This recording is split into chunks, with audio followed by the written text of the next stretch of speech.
Practice set 27 question number 1, 2 and 3 already upload हो चुका है। इस वीडियो में आपको question number 4 and question number 5 मिलेंगे। तो फर्स्ट सम है y minus 5 is equal to 1। ये कैसे सॉल्व करना है विथ एग्जाम्पल मैंने फर्स्ट पार्ट में ऑलरेडी अपलोड किया है, तो प्लीज़ एक बार पार्ट 1 देखना, तो आपको ज़्यादा अच्छे से समझ में आ जाएगा। अब हमें क्या करना है, यहाँ पे y जो हमारा इक्वेशन है वो लिख लेना है। अब लेफ्ट हैंड साइड का जो नंबर है, मतलब लेफ्ट हैंड साइड में जो भी नंबर आता है वो यूज करना है अपोजिट साइन के साथ।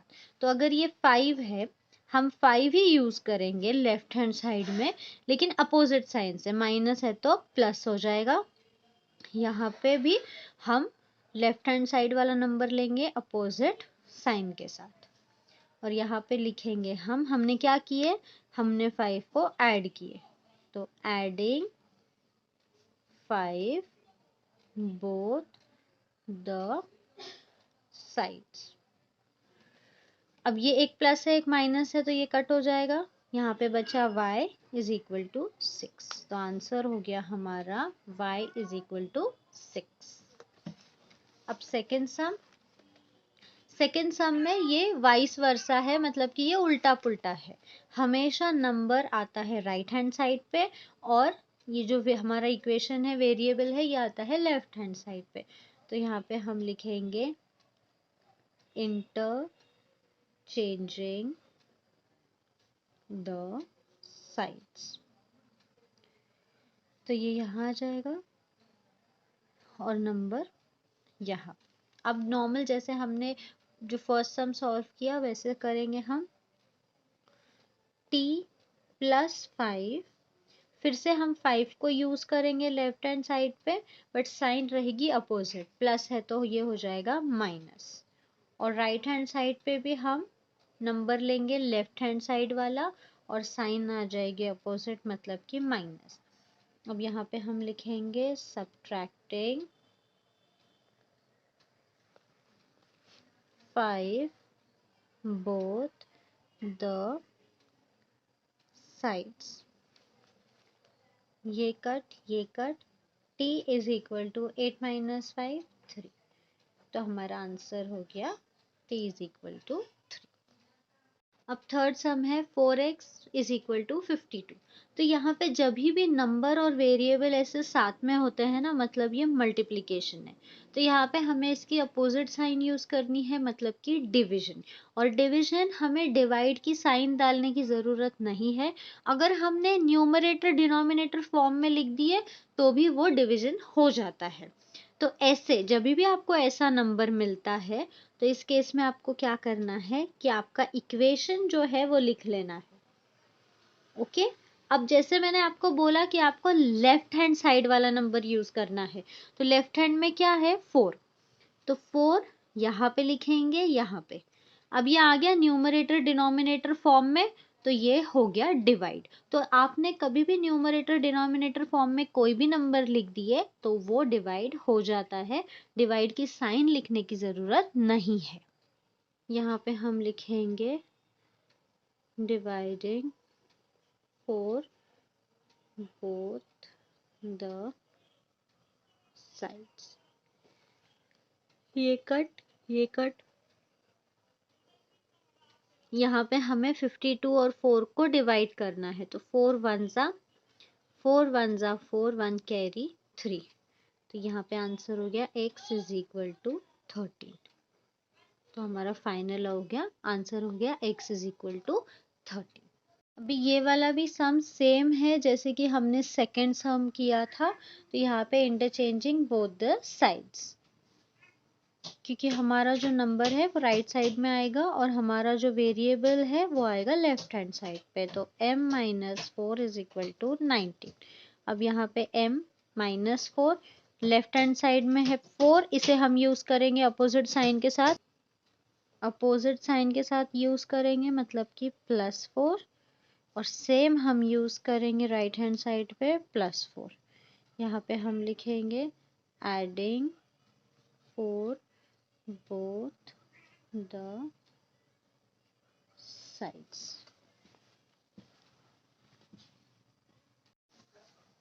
यहाँ पे ये हो गया कट, यहाँ पे बचा m is equal to 19 plus 4 9 10 11 12 13 23। तो आंसर हो गया m is equal to 23। Fifth sum p upon 4 is equal to 9। अब यहाँ पे मैंने आपको बताया कि डिवाइड की साइन लिखने की ज़रूरत नहीं है, न्यूमरेटर डिनोमिनेटर फॉर्म में वो डिवीजन ही होता है। तो यहाँ पे हम क्या करेंगे, p अपॉन 4, यहाँ पे ये डिवाइड फॉर्म में है तो डिवाइड का ऑपोजिट है मल्टीप्लाई, तो हम 4 को मल्टीप्लाई करेंगे दोनों साइड में, left and right hand side में, मल्टीप्लाइंग 4 बोथ द साइड। ये कट हो गया, यहाँ पे बचा p, 9 4 जा 36। तो आंसर हो गया p इज इक्वल टू 36। अब six sum x plus 10, equation लिख लिए। अब लेफ्ट हैंड साइड पे हम लेफ्ट हैंड साइड वाला नंबर यूज करेंगे अपोजिट साइन के साथ, मतलब कि -10, और सेम हम लेफ्ट राइट हैंड साइड पे भी यूज करेंगे। तो ये जो नंबर है इसे हमें दोनों साइड में लिखना है, लेकिन अपोजिट साइन के साथ। यहाँ पे हम लिखेंगे सब्ट्रैक्टिंग 10 बोथ द साइड, ये और ये cut, x is equal to two different sign, subtract the number, put the greater number sign. तो ग्रेटर नंबर है 10, इसकी साइन है माइनस, और आंसर होगा -5। सेवन सम m -5, लेफ्ट यही नंबर को यूज करना है अपोजिट साइन के साथ, मतलब कि प्लस। अब राइट साइड में इसे यूज करना है हमें, यहाँ पे माइनस है तो यहाँ पे आएगा प्लस, ये एक प्लस है एक माइनस है तो ये कट हो जाएगा, यहाँ पे बचा m, two different sign, subtract the number, put the greater number sign. तो ग्रेटर नंबर है 12 और माइनस करने के बाद में आंसर आएगा 7। तो m इज इक्वल टू -7। अब at some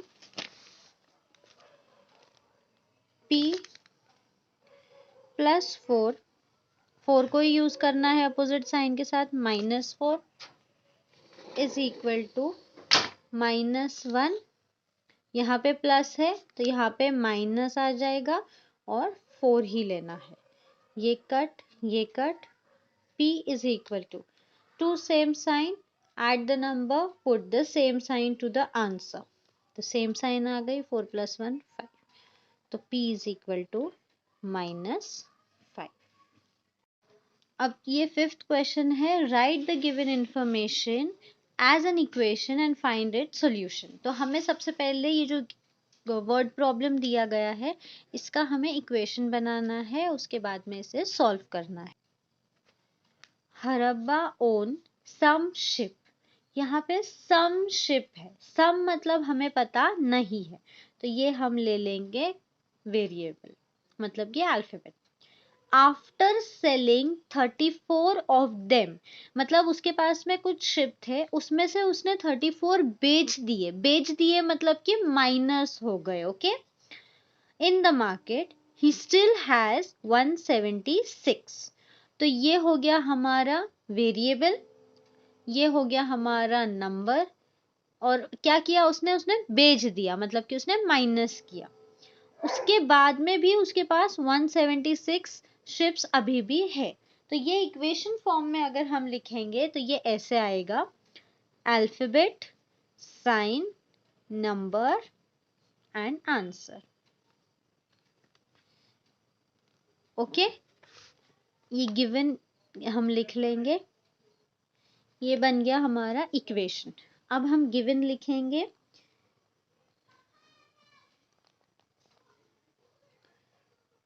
हरब्बा own ship is equal to x, क्योंकि हमें नहीं पता है। हरब्बा sold ship is equal to 34. Ships remaining is equal to 176. तो ये हो गया हमारा इक्वेशन। तो ये इक्वेशन यहाँ पे लेंगे हम एंड इसे सॉल्व करेंगे। x plus -34 plus 34 is equal to 176 plus 34।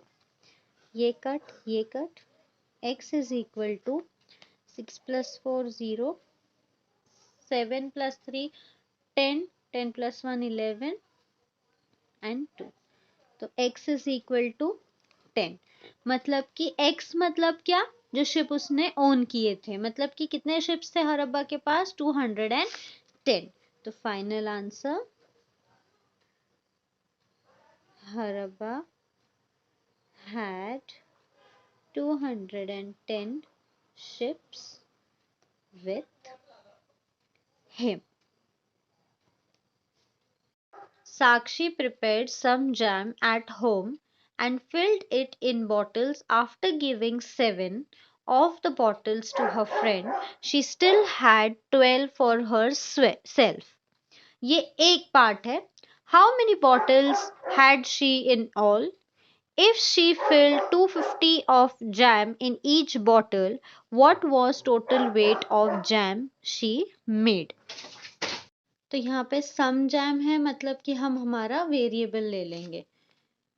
तो Sakshi prepared jam is equal to x। Okay, अब है she filled it in bottle after giving away 7। Giving मतलब कि माइनस साइन। तो she gave away bottles is equal to 7. Bottles with Sakshi is equal to 12. तो ये हो गया एक पार्ट, हमें इक्वेशन हमारा मिल चुका है। तो हम पहले फाइंड करेंगे कि कितने टोटल बॉटल्स, मींस कितने टोटल बॉटल्स उसने बनाए थे। तो हमारा इक्वेशन बन जाएगा x minus 7 is equal to 12। तो x minus 7 plus 7 is equal to 12 plus 7। यहाँ पे हम लिखेंगे एडिंग 7 बोथ द साइड। यहाँ पे एक प्लस है एक माइनस है, तो हम इसे कैंसिल कर देंगे। x is equal to 12 plus 7 19। मतलब कि साक्षी ने कितना जैम प्रिपेयर किया था, 19 बॉटल्स। देयरफॉर साक्षी prepared 19 bottles। अब सेकेंड पार्ट में क्या है, if she field 250 of jam in each bottle, मतलब कि एक बॉटल में अगर 250 ग्राम्स है तो टोटल वेट कितना है। तो यहाँ पे हम लिखेंगे वेट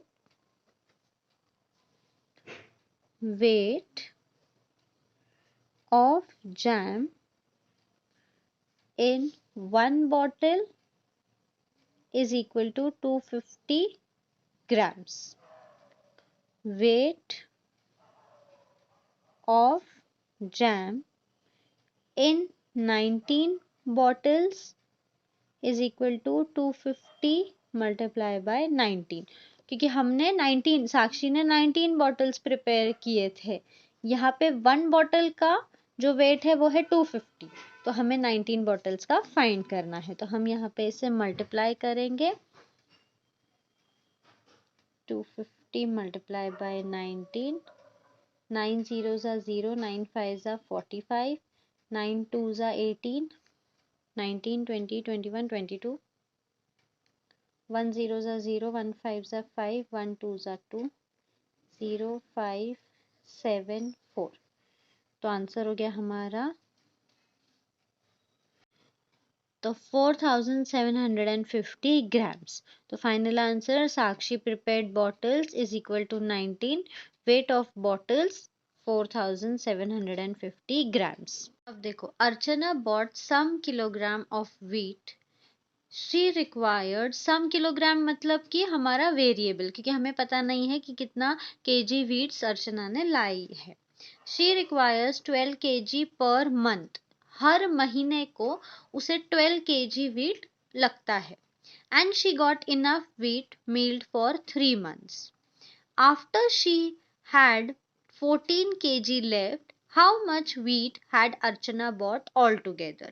तो यहाँ पे उसे हर महीने को 12 kg लगता है. 3 महीने का वीट उसने मील्ड मतलब कि पिसवा के रखा है.